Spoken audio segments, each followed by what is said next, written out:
British কোনোদিন ওয়াকাফ হাত দেয়নি, মন্দিরের সম্পত্তিতে হাত দেয়নি।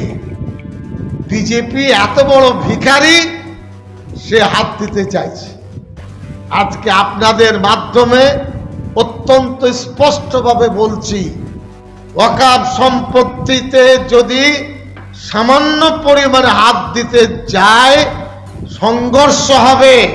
মুসলমান জান দিয়ে লড়াই করবে ইনশাআল্লাহ। ওয়াকফ সম্পত্তিতে হাত দিলে মুসলমানরা বসে থাকবে না।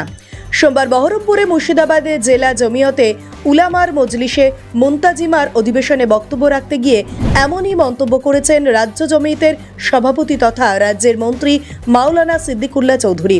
তিনি বলেন, ব্রিটিশরা কখনো ওয়াকফ সম্পত্তি ও মন্দিরের সম্পত্তিতে হাত দেয়নি, কিন্তু বিজেপি নেতৃত্বাধীন কেন্দ্রীয় সরকার এই সম্পত্তিতে হাত দিতে